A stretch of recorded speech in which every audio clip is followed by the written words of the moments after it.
Iron deficiency is common and usually leads to fatigue and tiredness. There are main causes for iron deficiency, and there are secondary causes. You can find a link down below where you can find more information on the subject of iron deficiency. There are two main causes. First, the irritable bowel syndrome. This disease is widespread. If you have irritable bowel syndrome, the gut does not absorb micronutrients very well. And iron is one of the first nutrients that gets blocked in people with irritable bowel syndrome, which of course leads to iron deficiency in the long term. The second reason for women is menstruation. A woman loses about 1 litre of blood in a year. That is actually a lot. This blood must be replaced. And this is only possible when there is enough iron available. The secondary causes.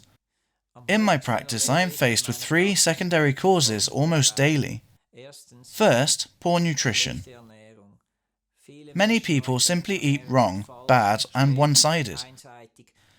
We need enough iron in our diet, and when that is missing, iron deficiency is the logical consequence. The second cause, tumours. Often hidden tumours are a cause. They internally bleed a little. This mostly affects tumours in the intestine. Often we never check for this, but in my experience, it is an often missed cause for iron deficiency, and something that gets overlooked a lot. The third, and this is also overlooked often, are medicines or drugs. There are many drugs that rob the body of iron. For example, stomach or gastric protectors. Who doesn't use stomach acid blockers nowadays? But they are iron robbers. Antibiotics are also iron robbers, or the rhythmic painkillers, or the biphosphonate injections for osteoporosis, and not to forget even aspirin cardio. So how much iron does a person need?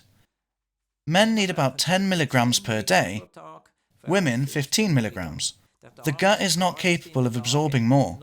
High-dose iron supplements with 100 milligrams are therefore useless. What are the specific symptoms of iron deficiency?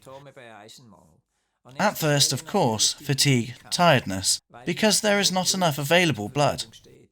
If you have iron deficiency, you have anemia, basically a blood deficiency. Fatigue, lack of concentration, and so on. It may cause dizziness or shortness of breath when you exercise lightly, all the way to hair loss or tongue burn.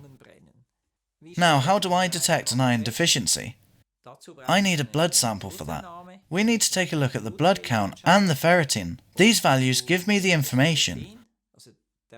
These values give me the information about how much iron is still stored in the body. And if I want to go even further, I will also measure the transferrin and the transferrin saturation. These are proteins that transport the iron in the body. Finally, let's look at the treatment for iron deficiency. Most important is your supply through nutrition. Go on and Google iron-rich foods. At the top, you will find meat, poultry, fish, liver, and sausage, etc. These are the iron-rich ones. If you have a vegetarian diet, look under fairest vegetables or plants. There are quite a few there too. It is important that you eat something iron-rich every day. If this is not enough, so for every low value of ferritin below 20, we will do an iron infusion.